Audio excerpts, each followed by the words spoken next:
Hello, my name is David Joel, President of the Hampshire Chamber of Commerce. Welcome to the third in our series of videos giving businesses an update on what's happening in the current COVID-19 crisis. I'd like to start with a bit of good news in that the small business grants promised by the government 2 weeks ago now seem to be moving. For those of you that qualify, you could be looking at maybe 10k or 25k if you're in hospitality. Funds have been transferred from central government to local authorities, and the local authorities have been exceptionally proactive in getting those out to you. Things you need to know: the local authorities will have written to you or will write to you shortly. They do write to you at your rated business address. It won't be to your registered address. So if you've put your business in lockdown, then you need to visit your site, pick your letter up. That letter will tell you how to access the portal to register for your grant. As I've said to you on previous videos, I also run a small business. We received our letters earlier this week. We registered on the portal. It's incredibly easy to do. There's no trick questions, there's no unusual things. It's all the information you would normally expect to give about your company and the sector that you're in. And we recently received email notification that will be paid this week. So check your premises, see if you've got your letters, follow the instructions on there. As I said, the portal is really easy to use. Local authorities have been working their socks off to make sure that we can get access to those grants. In fact, the email we received hit us at 11 o'clock in the evening.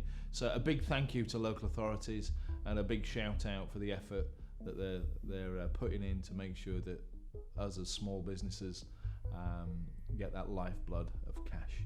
So once again, thank you very much. A number of you will be looking at furloughing your staff, and that is creating a little bit of concern amongst your staff.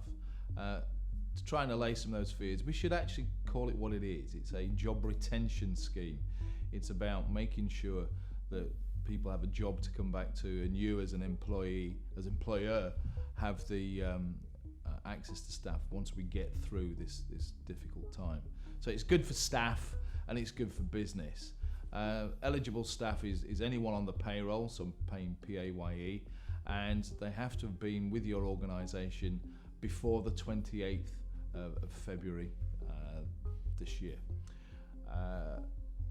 Access to the furloughing benefit is via a portal. The portal at the moment is still not fully functional, but it's expected to be functional by the end of April, and you can backdate your access to the 1st of March.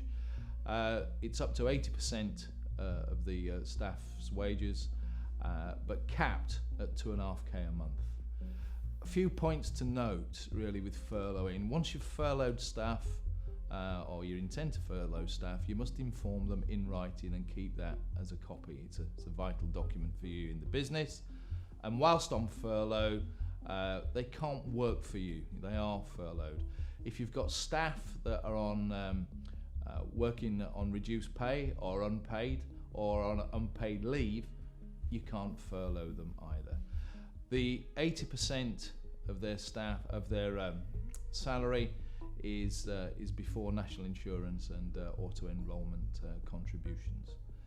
So in principle, it's a good thing for cash flow, of course, but bear in mind it's a careful decision you have to make.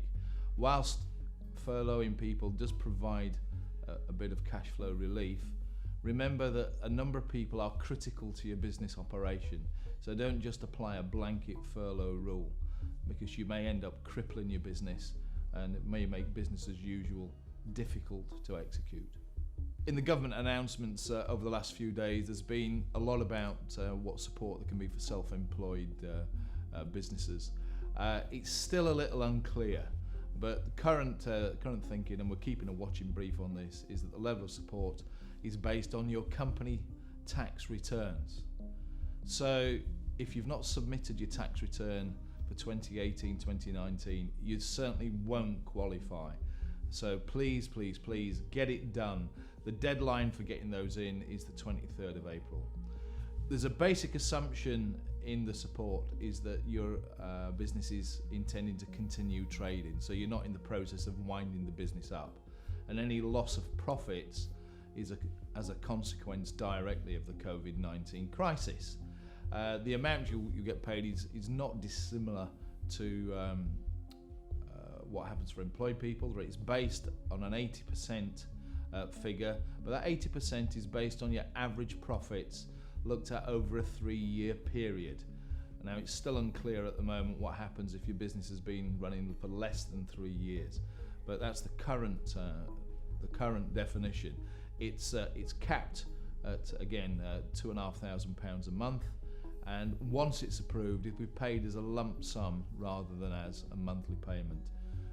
We as the Chamber of Solutions, we're keeping a watching brief on that, and as more information becomes available, we'll try and give you a bit of guidance and interpretation on it. As we've said in our previous videos, we're signposting the Chamber of Commerce as the Chamber of Solutions. We're here to help business and to support business. In our last video, we talked about the question time style panel as part of solutions we're offering to business, which is the first one of those is going to take place on the 7th of April. We've had great take up on those so far. We've got over 120 potential participants registered for a discussion with the panel, and it's our intention to run these sessions every Tuesday for the duration or while ever there's demand. The panel sessions are going to be themed. So this week's theme on the 7th is around employment and employment issues, and the upcoming themes on the 14th, we're looking at distress and how to cope with business distress. On the 21st, we're going to look at the funding lines and progress in accessing those lines. The 28th, we're going to talk about the importance of cash flow. So again, if those are of particular interest, sign up.